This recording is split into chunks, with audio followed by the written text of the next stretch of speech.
റോയ്ചായ, വലിയ വാഗ്ദാനങ്ങൾ നൽകിയാണ് UDF സർക്കാർ ഇപ്പോൾ അധികാരത്തിലേക്ക് വരുന്നത്. സ്ത്രീകൾക്ക് സൗജന്യ KSRTC യാത്ര, അതുപോലെ തന്നെ കഴിഞ്ഞ സർക്കാർ കൊടുത്തുകൊണ്ടിരുന്ന ക്ഷേമ പെൻഷൻ 3000 ആക്കും എന്നൊക്കെയാണ് പറഞ്ഞേക്കുന്നത്. വലിയ സാമ്പത്തിക പ്രതിസന്ധി വരുന്ന പ്രഖ്യാപനങ്ങളാണ് ഇതെല്ലാം. ഇന്ന് നിയുക്ത മുഖ്യമന്ത്രി മുൻ മുഖ്യമന്ത്രി AK ആന്റണിയെ കണ്ടപ്പോൾ കൊടുത്ത ഉപദേശവും അതാണ്, പതിയെ തുടങ്ങുക. പക്ഷെ അത് മതിയാവുമോ? പതിയെ തുടങ്ങിയാൽ ഈ സർക്കാരിന് അതിന്റെ പ്രതിച്ഛായ ബാധിക്കുമോ? അല്ല, ഇതിനകത്ത് ആന്റണി പറഞ്ഞതിനകത്ത് ഒന്ന് രണ്ട് സത്യങ്ങളുണ്ട്. അതായത് 2001 ആന്റണി മുഖ്യമന്ത്രിയായി ചുമതലയെടുക്കുമ്പോൾ, അതായത് 26 വർഷം മുമ്പ് ആന്റണി ചുമതലയെടുക്കുമ്പോൾ സമാനമായ സ്ഥിതിയായിരുന്നു.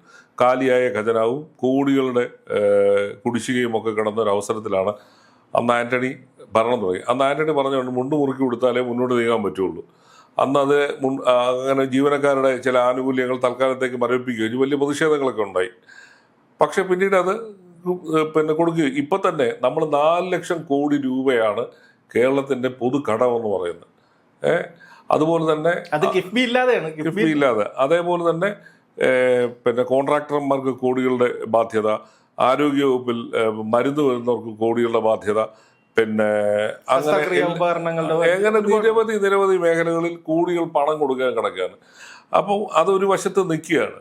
മറുവശത്തെന്ന് പറയുന്ന ഈ ധൂർത്തടിച്ചിറങ്ങിപ്പോയ സർക്കാരിന്റെ ബാധ്യതകളെല്ലാം, സർക്കാർ എന്ന് പറയുന്നത് തുടർ പ്രക്രിയയാണ്. അപ്പൊ മറ്റേ സർക്കാർ കൊടുക്കാറുണ്ട്, ഞങ്ങൾ തരത്തില്ല എന്നൊന്നും പറയാൻ പറ്റില്ല. അപ്പൊ ഇതെല്ലാം കൊടുത്തു തീർക്കേണ്ട ഒരു വലിയ ബാധ്യതയാണ്. അതിനും പുറമെയാണ് ഈ സർക്കാരിനെ കുറിച്ച് വലിയ പ്രതീക്ഷയാണ്. പ്രതീക്ഷ എന്ന് നമ്മൾ പറയുമ്പോൾ 102 ജനങ്ങളുടെ 102 MLA-മാരുടെ പിന്തുണയുള്ള സർക്കാർ, അവരൊരിക്കലും അത് പ്രതീക്ഷിക്കാത്ത തരത്തിലാണ് അത്ര വലിയൊരു ഭൂരിപക്ഷം കിട്ടി ഈ സർക്കാർ അധികാരത്തിൽ വന്നത്.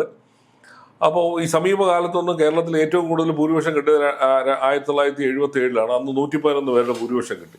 അതൊക്കെ മാറിയതിന് ശേഷമുള്ളൊരു പുതിയൊരു പശ്ചാത്തലത്തിലാണ് ഇത്രയും വലിയ ഭൂരിപക്ഷം കിട്ടി ഈ സർക്കാർ അധികാരത്തിൽ വന്നത്. അപ്പം വലിയ പ്രതീക്ഷയുണ്ട്. ഇവരൊരുപാട് വാഗ്ദാനങ്ങൾ ചെയ്തിട്ടുണ്ട്. ഇപ്പോൾ പ്രധാനമായിട്ട് നൽകിയിരിക്കുന്ന ഇന്ദിരാ ഗ്യാരണ്ടി എന്ന് പറയുന്ന 5 ഗ്യാരണ്ടികളാണ് കൊടുത്തിരിക്കുന്നത്. സ്ത്രീകൾക്ക് സൗജന്യ യാത്ര, കോളേജിൽ പോകുന്ന പെൺകുട്ടികൾക്ക് 1000 രൂപ പ്രതിമാസം, 25 ലക്ഷം രൂപയുടെ ഉമ്മൻചാണ്ടി ഹെൽത്ത് ഇൻഷുറൻസ്, അതേപോലെ തന്നെ ക്ഷേമ പെൻഷൻ 3000 ആക്കുന്നു. അതേപോലെ തന്നെ യുവാക്കൾക്ക് പലിശ 5 ലക്ഷം പലിശ. അപ്പൊ ഇത് വലിയൊരു സാമ്പത്തിക ബാധ്യതയാണ് വന്നിരിക്കുന്നത്. ഇതെല്ലാം പൈസ ചെലവുള്ള ഇത്, അതായത് ഈ ബാധ്യതകള്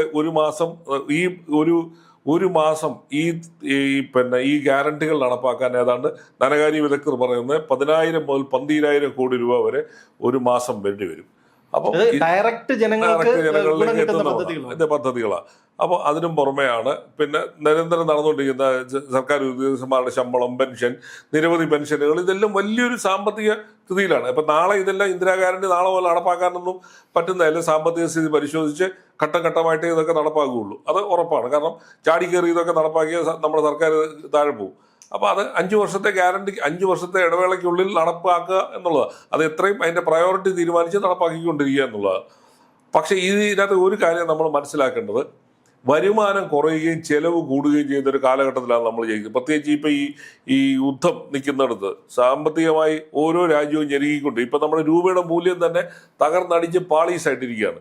അപ്പം ദേശീയ തലത്തിൽ തന്നെ പ്രധാനമന്ത്രി പറഞ്ഞു കഴിഞ്ഞു, നമ്മൾ ചെലവ് ചുരുക്കിയാലേ മുന്നോട്ട് പോകാൻ പറ്റത്തുള്ളൂ. അപ്പം ഇതൊക്കെ കേരളം പോലും വലിയ വരുമാനമൊന്നും ഇല്ലാത്തൊരു സ്റ്റേറ്റിന് മുട്ടയിലെഴഞ്ഞാലേ നീങ്ങാൻ പറ്റുന്നൊരു സ്ഥിതിയിലാണ് നിൽക്കുന്നത്. അപ്പം അതിനനുസരിച്ച് നമുക്ക് വികസനം ഉണ്ടാവണം, അതിനനുസരിച്ച് നമ്മുടെ നിത്യ ചെലവുകൾ നടന്നു പോകണം, അതേപോലുള്ള മറ്റു കാര്യങ്ങൾ നടന്നല്ലേ പറ്റുള്ളൂ. കാരണം ഇപ്പോൾ ഒരു ഉദാഹരണം, മഴക്കാലപൂർവ്വ ശുചീകരണം നടക്കുന്നു, കുട്ടികളുടെ സ്കൂൾ തുറക്കാൻ പോകുന്നു, പാഠപുസ്തകത്തിന്റെ അച്ചടി പൂർത്തിയായിട്ടില്ലെന്നാണ് പറയുന്നത്. അപ്പം ഇതെല്ലാം നമ്മൾ നേരിടുന്ന പ്രശ്നങ്ങളാണ്. വൈദ്യുതി ക്ഷാമം ഒരു വശത്തുണ്ടാകുന്നുണ്ട്, അത് വ്യവസായ മേഖലയെ ബാധിക്കും. പിന്നെ ഗ്യാസിന്റെ ഷോർട്ടേജ് ഉണ്ട്, ഹോട്ടലുകളെല്ലാം തന്നെ അടഞ്ഞു കിടക്കുകയാണ്. ഇങ്ങനെ മഴക്കാലത്തെ പനി സീസൺ ഇതെല്ലാം ഒട്ടും ശുഭകരമല്ലാത്ത ഒരു തരത്തിലെ ഒരു സമയത്താണ് സതീശൻ മുഖ്യമന്ത്രിയായിട്ടും സതീശന്റെ മന്ത്രിസഭയും ചുമതലയായിട്ട് ഏറ്റെടുക്കുന്നത്. അപ്പോൾ ഇനി കാരണം ഇവരുടെ കയ്യിലൊന്നും അലാവുദ്ദീന്റെ അത്ഭുത വിളക്കും ഒന്നുമില്ല, മാന്ത്രിക വടിയൊന്നുമില്ല. ഇത് ഇവിടുന്ന് തന്നെ കണ്ടെത്തി മുന്നോട്ട് പോയാലേ പറ്റൂ. കേന്ദ്രത്തിന്റെ പക്കൽ നിന്ന് കാര്യമായ സാമ്പത്തിക സഹായം ഉണ്ടാകുമെന്ന് കാര്യത്തിൽ, പ്രത്യേകിച്ച് കോൺഗ്രസ് സർക്കാർ, അതിനു മുമ്പിരുന്ന സർക്കാരും BJP വിരുദ്ധ നിലപാടുകളുള്ള സർക്കാരാണ്. അങ്ങനെ പലതരത്തിലുള്ള പ്രതിസന്ധികളും പ്രയാസങ്ങളും നേരിടുന്ന ഒരവസ്ഥയിലാണ് നിൽക്കുന്നത്.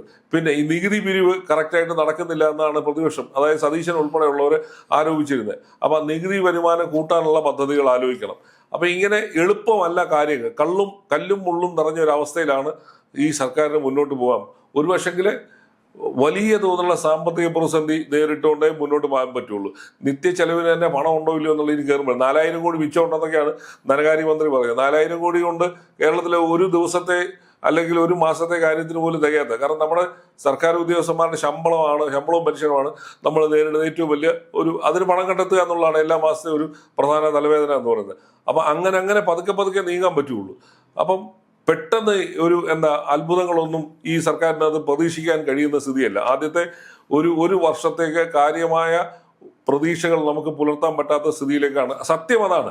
അത് ജനങ്ങൾ മനസ്സിലാക്കിയാലേ പറ്റുള്ളൂ. അല്ലാതെ ഇന്നോ നാളെയോ കൊണ്ട് അത്ഭുതങ്ങൾ സൃഷ്ടിച്ച് ഇവിടെ എല്ലാം പാലും തേനും ഒഴുകുന്നൊന്നും ആരും പ്രതീക്ഷിക്കേണ്ട. കാരണം സ്ഥിതി അതാണ്. കാരണം ഇനി നമ്മൾ നമ്മൾ നേരിടേണ്ട ഏറ്റവും വലിയ പ്രശ്നം വരുന്നത് എവിടെയാണെന്നറിയാമോ?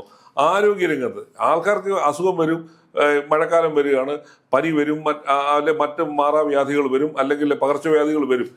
ഈ സമയത്താണ് നമ്മൾ നേരിടുന്ന ഒരു പ്രധാന പ്രശ്നം. കാരണം മെഡിക്കൽ സർവീസ് കോർപ്പറേഷൻ വഴി മരുന്ന് സപ്ലൈ ചെയ്ത കമ്പനികൾക്ക് വലിയ തുകകൾ കൊടുക്കാനുണ്ട്. ആശുപത്രികളിലെ പ്രാഥമിക സൗകര്യങ്ങൾക്കൊന്നും പണമില്ലാത്തൊരവസ്ഥയിലാണ് നിൽക്കുന്നത്. ഇവിടെ ഞങ്ങൾ നമ്പർ 1 കേരളം എന്നൊക്കെ പറഞ്ഞിട്ട് പോയ ഒരു തട്ടിപ്പ് വാഗ്ദാനങ്ങൾ മാത്രം നിൽക്കുകയാണ്. കെട്ടിടം പണിതിട്ടുണ്ട്, അവിടെ സൂചിയില്ല, നൂലില്ല, പഞ്ഞിയില്ല, വെച്ച് കെട്ടാൻ ഒന്നുമില്ലാത്ത സ്ഥിതിയിൽ നിൽക്കുന്ന ഒരു അവസ്ഥയാണിപ്പോൾ. പ്രധാനമായിട്ട് ആരോഗ്യ രംഗത്തും സിവിൽ സപ്ലൈസ് രംഗത്തും നിങ്ങൾ പണം കണ്ടെത്തിയില്ലെങ്കിൽ ജനങ്ങൾ പട്ടിണി കിടക്കേണ്ട സ്ഥിതി വരും. അതുപോലെ തന്നെ ആരോഗ്യ രംഗം താറുമാറാകുന്നത്. അപ്പൊ ഇങ്ങനെയുള്ള പ്രയോറിറ്റി ഉള്ള ഏരിയയിലേക്ക് കോൺസെൻട്രേറ്റ് ചെയ്ത് നമ്മൾ നീങ്ങേണ്ട ഒരു സ്ഥിതിയിലാണ്. ക്ഷേമ പെൻഷനും മുടക്കാൻ പറ്റില്ല. ക്ഷേമ പെൻഷനും മുടക്കാൻ പറ്റൂല. കാരണം അത് മാത്രം ആശ്രയിച്ച് ജീവിക്കുന്ന ഒരുപാട് വലിയൊരു ജനങ്ങളുണ്ട്. പിന്നെ അതേപോലെ തന്നെ കുഞ്ഞുങ്ങളുടെ സ്കൂൾ തുറക്കുകയാണ്, അവിടെ പാഠപുസ്തകം എത്തിക്കുക, സ്കൂൾ സൗകര്യങ്ങൾ എത്തിക്കുക, ഇങ്ങനെയൊക്കെയുള്ള വലിയ വലിയ പ്രശ്നങ്ങൾ നിൽക്കുകയാണ്. അപ്പൊ ഇത് ഇനിയിപ്പം അധികാരം ഏറ്റു കഴിഞ്ഞാൽ നാളെ മുതൽ മുൻ സർക്കാർ ചെയ്തതെന്ന് പറഞ്ഞൊന്നും നീങ്ങാൻ പറ്റുന്നില്ല. ആ സർക്കാർ ചെയ്തതിനെ മാറ്റാമെന്നുള്ള വാഗ്ദാനത്തിലാണ് നിങ്ങളെ ജനങ്ങൾ കൊണ്ടുവന്നിരിക്കുന്നത്. അപ്പം നിങ്ങൾ അതിന് വഴി കണ്ടുപിടിക്കണം. ഇല്ലേ? ഇനിയിപ്പം CPM പറഞ്ഞുകൊണ്ടിരുന്ന് എന്ത് കാര്യം പറഞ്ഞാലും പറയുന്നത് ഉമ്മൻചാണ്ടി സർക്കാരിൻ്റെ കാലത്ത് അതൊന്നും ഇനിയും പറഞ്ഞിട്ട് കാര്യമില്ല. കാരണം അവരത് 10 വർഷവും അതേ ചെറുകിട നടത്തിക്കൊണ്ടാണ് ഒരു കാര്യം നടത്താതിരുന്നത്. ഇനി അത് പറയാൻ പറ്റില്ല. ഈ യാഥാർത്ഥ്യങ്ങൾ നിൽക്കുകയാണ്. ഈ കുടിശ്ശിക കൊടുത്തു തീർക്കണം. കോൺട്രാക്ടർമാരെ കൊണ്ട് പണി ചെയ്യിക്കണമെങ്കിൽ അവർക്ക് 7000 മുതൽ 10000 കോടി രൂപ വരെ കൊടുക്കാൻ കിടക്കുക. നമ്മൾ ഒരു കാര്യം പറഞ്ഞു, ആശമാർക്ക് ആദ്യത്തെ ക്യാബിനറ്റ് തീരുമാനം എടുക്കുമെന്നാണ്. അവരെ നിങ്ങൾ എങ്ങനെ ഒഴിവാക്കും? കേരളത്തിലെ ജനങ്ങളുടെ ആരോഗ്യം സംരക്ഷിക്കുന്നതിൽ വലിയ കോൺട്രിബ്യൂഷൻ ഉള്ള അടുത്ത മഴക്കാലത്തെല്ലാം അവരാണ്. അപ്പൊ അവർക്ക് നിങ്ങൾ വാഗ്ദാനം ചെയ്ത കാര്യങ്ങൾ അപ്പൊ അങ്ങനെ വലിയൊരു വാഗ്ദാനങ്ങൾ നടപ്പിലാക്കാനുള്ള ഇമ്മീഡിയറ്റ് ആയിട്ട് ഞാൻ പറഞ്ഞ ഇന്ദിരാ ഗ്യാരണ്ടി ഇന്ന് നടപ്പാക്കിയില്ല, ഇവിടെ ആകാശം ഒടിഞ്ഞു വീഴാനൊന്നും പോകുന്നില്ല. പക്ഷേ നിങ്ങൾ പ്രയോറിറ്റി വൈസ് ചെയ്തു തീർക്കേണ്ട ഒത്തിരി ഈ കഴിഞ്ഞ സർക്കാർ മഴക്കാലപൂർവ്വ ശുചീകരണം ഒന്നും നടത്തിയിട്ടില്ല.